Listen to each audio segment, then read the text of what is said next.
және жаңадан қосылып жатыр екенбіз. Қазір қарап жатырмын. Арамыз көбейіп қалыпты. Жаңадан қосылған әріптестерге қайырлы кеш деп айтамыз. Қазір біз екінші сайтты жүріп өтейік. Сұраныс болса, демек біздің партнерларымызға ол қажет дегенім. Сіздермен әрқашанда 3 күннен бері сабақ өтіп жатқан мен, Сальвия Теңербергенова, Көкшетау қаласынан Травориум компаниясының амбассадоры. Міне қараңыз енді. Услуги для членов деген неге кіреміз. Так. Міне, Trip Incentive сайты, поощрительная поездка.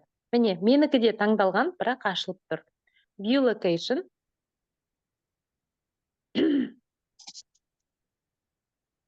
Қараңыз, көрсете бересіз, кіре бересіз. Егер де мен қазір таңдау жасаймын, мысалы да, сіз осы жерде қандай да таңдау жасадыңыз.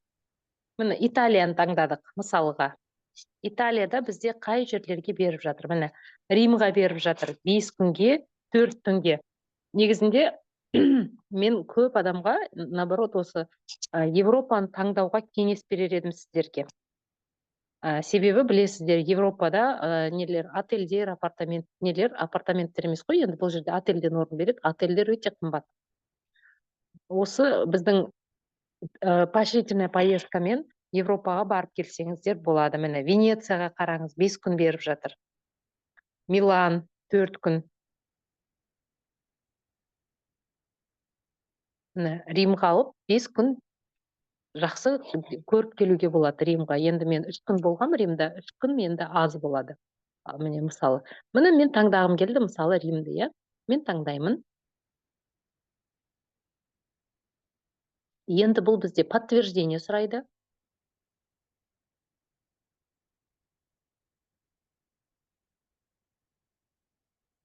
Енді бұл подтверждениені сіздің поштаңызға келеді. Бірақ осы жерде сіздерге айтып өтетін бір жайт бар. Егерде адам верификациясын өтпеген болса, немесе тіркелген сәтте ол Mail.ru, BK.ru, соңында ru деген окончаниесі бар поштамен тіркелген болса, онда бірінші сіз Gmail почта ашып, почтаңызды ауыстырып, содан кейін барып, ынталандыру сапарын, поощрительная поездкаңызды таңдаңыздар. Егерде, міне, көрдіңіз ба, менің почтама қазір хат келіп тұр, поощрительная поездкадан. Міне, привет, Сальвия, вы получили подарок в виде отпуска в Риме, дейді. Нажмите здесь, чтобы активировать отпуск. Осыны басамыз.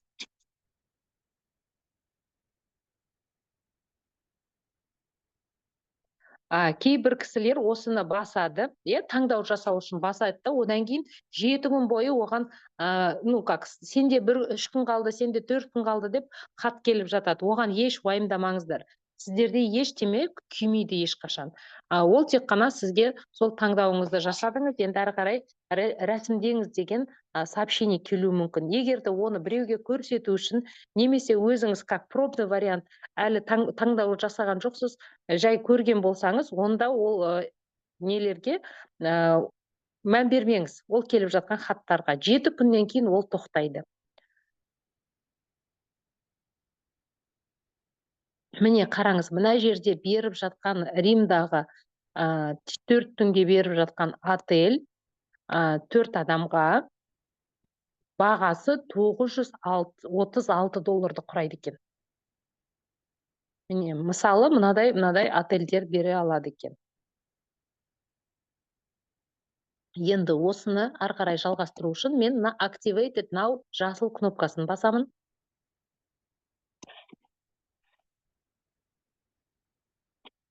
Жасыл кнопкасын басқанда міне қараңыз, мән беріңіз, осы жерде 10 минут сізге осы бүкіл форманы толтыруға берілетін уақыт.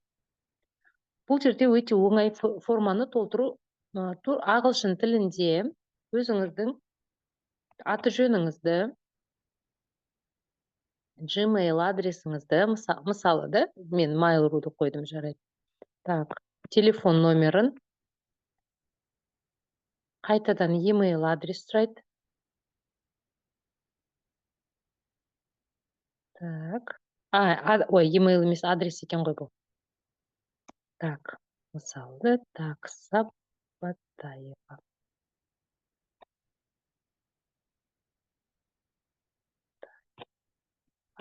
Мысалы, мен өзімнің адресімді жаздым мына жерге. Сити Көкшетау, Country Казахстан, штат бізде жоқ, ол үшін не жазамыз біз? Көкшетау деп жазамыз. И индекс жазамыз. Болды, осы данныйларды тек қана толтырасыз. Осыны толтырғаннан кейін сізге мына жерге налогты төлеу үшін не келіп тұрады? Кредитный картаңыздың данныйларын жазасыз, Card name дейді, кредит карт number. Мына жерде card name деген сол визаны таңдайсыз, мысалы, виза карта ғой, көпшілігінің пайдаланатыны. Сосын кредит карт номер, мысалы, осылай номерін жазамыз, берілген күнін жазамыз. Так, и енді қараңыз, Римнің налогы бізде $165.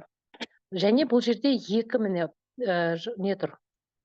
Бір рет сразу $165 төлесеңіз болады, бір платежбен. Немесе қазір сіздің шотыңызда $165 болмаса, онда мына жақшаға галочка қоямыз. Қазір $19 алады, және қалған ақшаны бір айдың ішінде сізден бөліп жұма сайын алып тұратын болады.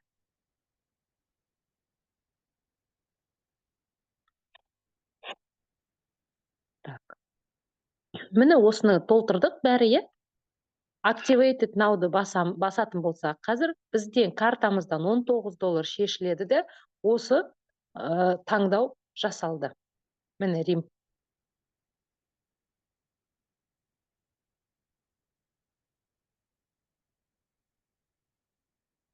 Содан кейін, міне қараңыз, счет келіп тұр, сізге.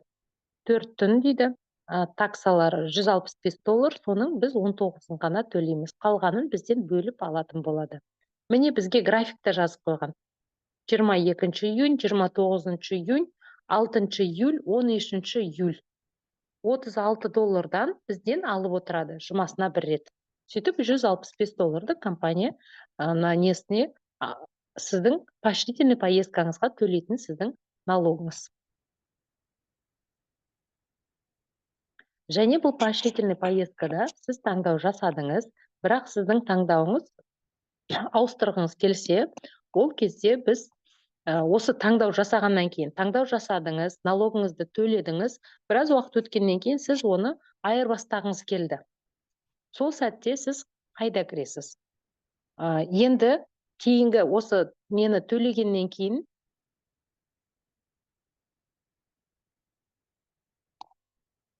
налогын төлегеннен кейін, енді сіздің ынталандыру сапарыңыз, яғни поощрительная поездкаңыз, ол травориумға қатысы жоқ. Осы Rhythm Vacation'да енді сізде аккаунт болады. Жаңағының налогын төлегеннен кейін енді осы Rhythm Vacation'ға. Бірақ налогын төлеген сәтте сіз Rhythm Vacation'нан кіріп кабинетіңізді аша алмайсыз, себебі бір күн өту керек, 24 сағат өту керек. 24 сағат өткеннен кейін осылай мен құсап Google-дан Rhythm Vacation деп тересіз. Міне жасыл эмблемасымен шығып тұр. Rhythm Vacation'ды басамыз. Бұл жерде енді сіз осы Rhythm Vacation ол травориум компаниясының серіктесі. Сол серіктесінің сайтында да сіздің енді жеке кабинетіңіз бар. Оған сіз қалай кіресіз? Ол жерге сіздің электронды поштаңыз, травориумға тіркелгендегі электронды поштаңыз және пароль әрқашан әр адамда телефоныңыздың соңғы 4 саны болады, автоматты түрде. Міне, менің ынталандыру сапарым міне Балиға таңдалған, Міне Hello Сальвия Таңертбергенова дейді. Осы менің поощрительный поездкам. Енді қараңыз, мына жерде 2 кнопка бар. Бірі ақ, екіншісі жасыл. Ақты басатын болсақ, бізде неше адамға таңдау жасайды. Календарь шығып тұр, Қараңыз. Бәрі қып-қызыл. Балида орын жоқ. Бірақ шошымаңыз, Қазір қып-қызыл болғанымен біраз уақыттан кейін даталар ашылуы мүмкін. яғни бір кезде 26 жылда мысалы занят болып тұр, қазір. Ол просто 26 жылға әлі ақпарат жоқ. Ол 26 жылдың бәрі алып тастаған дегенді білдірмейді бұл. Оған әлі ақпарат жоқ.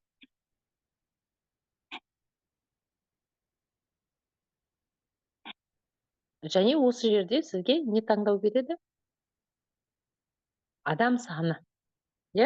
Мысалы, менде 2 ересек тұр, мына жерде бала қосқым келсе, баланың жасын белгілейме. 10 жасар, мысалы, біреуі 10 жасар, біреуі 5 жасар болсын. Мына жерде дата жоқ, қазір сіздерге датаны таңдап көрсетесін. Мен сіздерге енді апгрейдті қалай жасауға болады, сол жағын көрсететін болайын. Мысалы, мен Балиға барғым келген жоқ, мен ауыстырғым келеді. Екінші Free Detention Upgrade деген жасыл кнопканы басамын.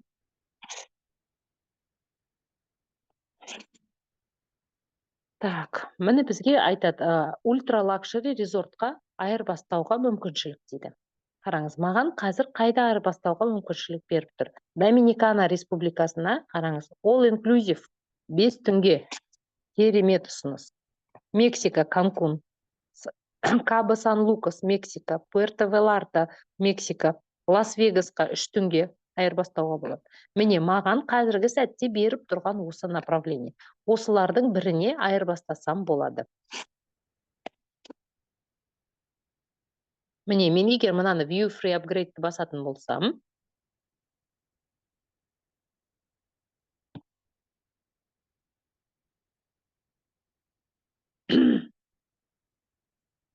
міне, бұл жерде міне жазылып тұр, Yes, upgrade me, да, сделайте мне апгрейд, 5 түнге Luxury All Inclusive отеліне дейді. Hotel карт ол подарочный болады. Сізге беріледі $500 подарочная карта. Шыны керек, бұны әлі қалай қолдану керек, оны білмеймін. Әлі естіген жоқпын осыны қолданған адамды. Бірақ апгрейд жасағанда сізге осындай ұсыныс болады. Егер де сіздің таңдауыңыз рас болса, онда мына жасыл кнопканы басамыз. Ал мен қазір маған қажет емес, сондықтан мен астындағы no thanks, жоқ рахмет дегенді басам,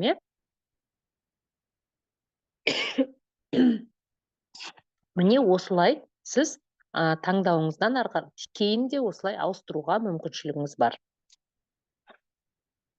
Сұрақтарыңыз бар ма? Сол Сальвия, мен бірінші сұрақ қойдым ғой, жаңа Күлпанмын ғой.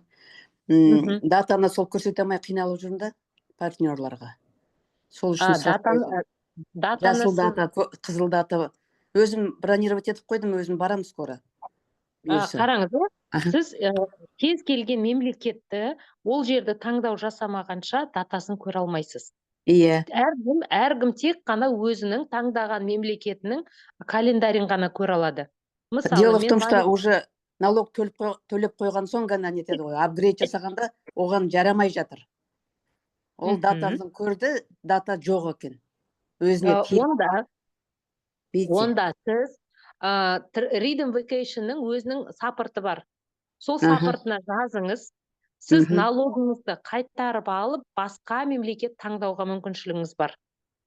Солай жасатқыздым мен, честно говоря, уже. Иә, солай жасатасыз. Ол да мүмкін. Кешірім сұрайым, тағы да бір сұрақ қоян ба? Қойыңыз. Менің самолетім өте түнде барады екен де, 11-де. Оны тоже саппортқа жазам ба, чтобы тоже, или отельдің өзіне жазам ба? Что я поздно приезжаю деп. Комнатамды алып тұрмай ма? Отельдің өзіне жазасыз. Сізге отельдің несі бар, почтасы бар, телефоны бар, соған жазыңыз.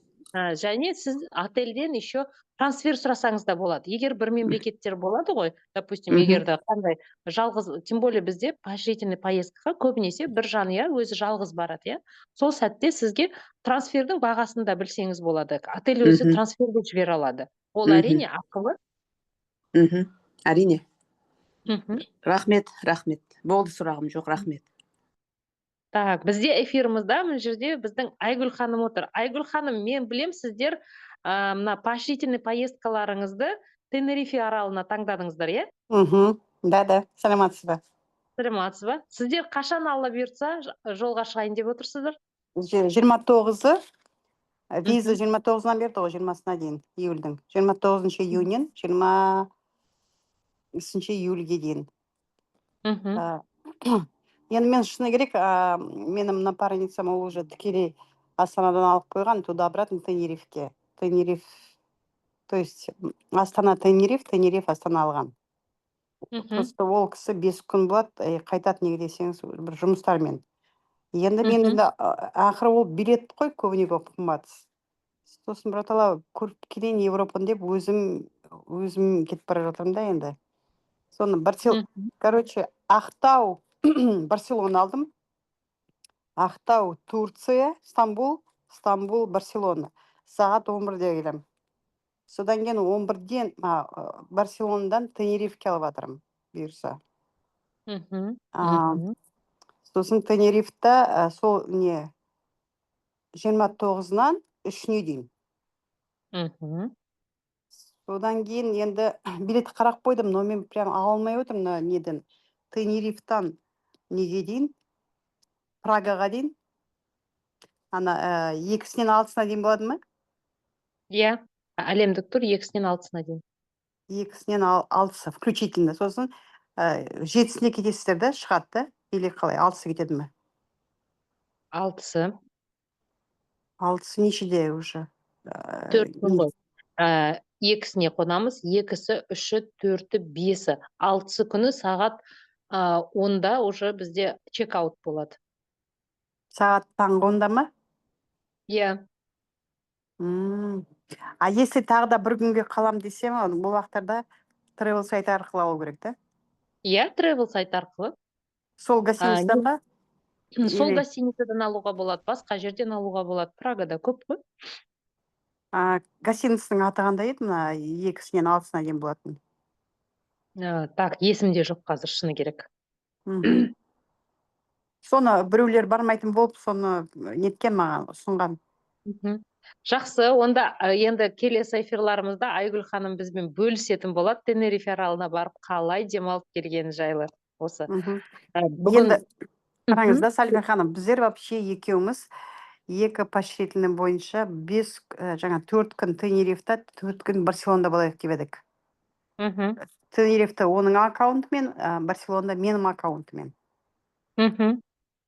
Но Барселонада сол жаңағы 29-нан 3-не дейін Тенерифта, сосын 3-нен біздер дейтін ана тағы да 4 күнге Барселона алайық деп едік. Барселонада орын болған жоқ. Тіпті 26-сы жаңа қарағандай вообще жоқ Барселона. Мгм. Содан кейін решили travel сайтпен алуға. Travel сайтпен неткенде набирать етіп 4 күн бәрін алып келе жатқанда жаңағы ақша қабылдамады через карточку. Біз где-то 4 сағаттай отырдық па, әйтеуір такие не алған жоқпыз. Қараңыздар, мен сіздерге айтарым, өткенде өзімде travel сайт арқылы партнерларға да таңдап беріп жатырмын ғой. Қазір Европада білесіз, иә, Айгүл ханым барып жүргенсіз. Европада жаз ол өте сондай сезон, востребованный. Жоқ, біз мартта ғой істегеніміз соны. Жоқ, мартта істедіңіз, бірақ жаз айына таңдадыңыз ғой сіз, дұрыс па? Иә. Иә, жаз айлары ол жерде өте сұранысқа көп ие болатын айлар. Сондықтан ол жерде сіз броньдап жатқанда басқа біреулер де броньдап жатады. Мен өзім сондаймен неше рет кездестім. Сіз толтырып болам дегенше біреу тезірек толтырып, ол номерлар алынып кетеді. Сол кезде де ақша өтпейді. Travel сайтта ма? Иә, travel сайтта. Себебі қазіргі таңда біздің сайтымызды 80-ге жоқ мемлекет пайдаланады ғой, дұрыс па?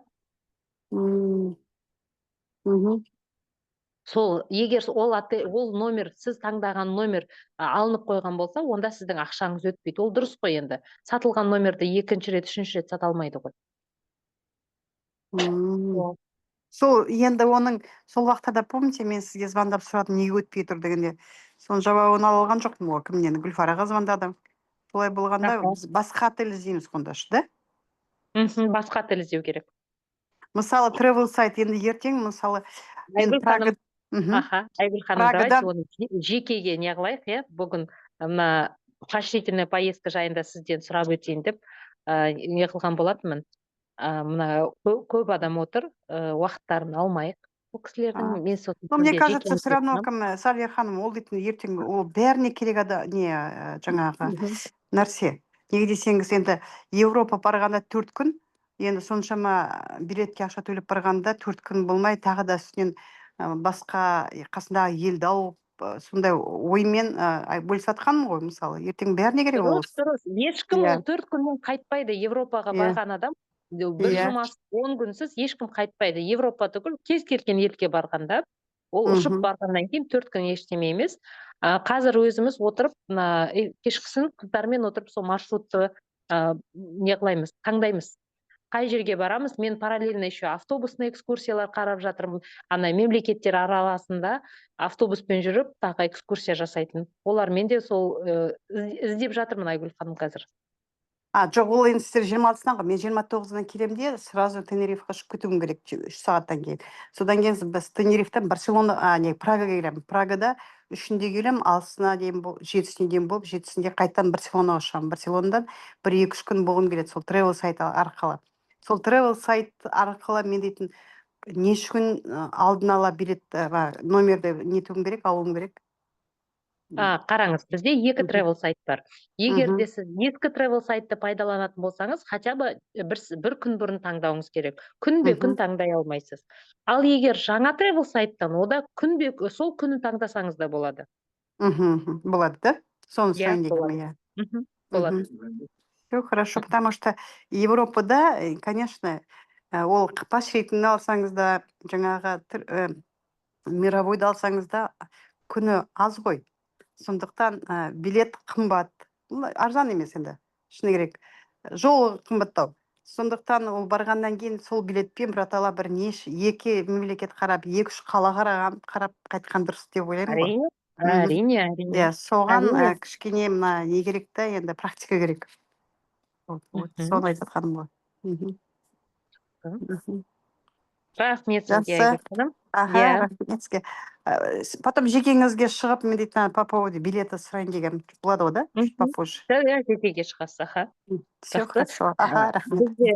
Біз негізінде бүгін сол соңғы сайтымыз қалған, оны да бүгін ынталандыру сапары поощрительная поездка сайтынан өттік. Енді бізде ертең бір сабақ қалды, себебі мен арғы күні уже жолға шығамын, менде командировка басталады. Біз Ақтау қаласына жолға шығайын деп отырмыз. Ақтау қаласында жұмыс жасаймыз, кісілеріңізді жіберіңіздер. Ақтау қаласында уже 200 билет сатылып, үлкен іс-шара өтейін деп жатыр, өте керемет. Алтын Дарибекова және мен ол іс-шараға қатысатын боламыз, сондықтан пайдаланып қалыңыздар. Ал ертеңгі біздің сабағымыз ұшақтарға билетті қалай іздеуге болады, қалай тиімді ұшаққа билет алуға болады, сол сабағын өтетін боламыз. Ал бүгінгі күнге баршаларыңызға қатысқандарыңыз үшін үлкен рахмет, себебі білекті 10-ды жығады дейді, білімді 1000-ды жығады дейді. Сондықтан білімді пайдаланыңыздар. Білім сіздерге көптеген саяхатыңызды қызықты және тиімді жасауға көмектеседі. Ертең сағат 10-да болады. Сізге рахмет. Сізге рахмет. Кеш жарық, Сальвия ханым, мен кеш кірбен бір-екі сұрақ қойуға бола ма? Кешіріңіз. Қойыңыз, иә. Мен кеш кірдім, мысалы, налог туралы сұрайын деп едім. Қанша төлеу керек? Ол төлеп жүрген неден басқа получается, да, мынау? Поощрительная жоқ, поощрительная поездкада өзінің әр мемлекеттің өзінің төлейтін төлемақысы бар. Это как туристический налог. Ол әртүрлі, әр мемлекетте әртүрлі. Бізде мен қателеспесем сайттар, чаттарда жүрген. Ол бірнеше мемлекеттің 10 шақты ма, 20 шақты мемлекетте қанша не төлеу керек налогы бар. Немесе өзіңіз жаңағыдай таңдау жасасаңыз, ары қарай өтсеңіз, сол налогы көрініп тұрады. Қорықпаңыздар, ашып қарай беріңіздер, налогы көрініп тұрады сол жерде. Мысалы, ең төмен мөлшерде налог ол бізде Анталия қаласын. Анталияға, Түркияда Анталияға. Ол где-то $100. Ең төмен дегені сол, қалғандары жаңа көрдік, Италияға $165, басқа бір мемлекеттерге $130, ол мемлекетіне байланысты. Ол үшін қандай сайтқа кіру керек? Мен жаңа ғана кеш кірдім ғой, өйткені көрсетіп айтып жібермейсіз бе, қай жерден кірем оған? Мен осы сабақты записқа салайын. Поощрительный поездка сайтына кірдіңіз бе? Жоқ. Ол қай жерде болды, соны білмеймін мен. Так, онда мен чатқа жіберемін. Бүгін сол запистің бәрін жинақтап, әрбір сайтты өзінше бөлек-бөлек саламын. Сол сабақты қайтадан кіріп қарап шығыңыз, иә? Себебі Жақсы. біздің уақытымыз шектеулі. Рахмет сізге. Жақсы, рахмет сізге. Ал құрметті әріптестер, осымен бүгінгі сабағымыз аяқталды. Ертең енді ұшаққа билет алу өте қызықты сабағымыз болады. Сондықтан кеш қалмаңыздар, кіріп қатысыңыздар, өте өзіңізге пайдалы ақпаратпен бөлісетін боламыз. Рахмет, Сәлбе ханым. Жақсы, сау болыңыздар. Сау болыңыздар.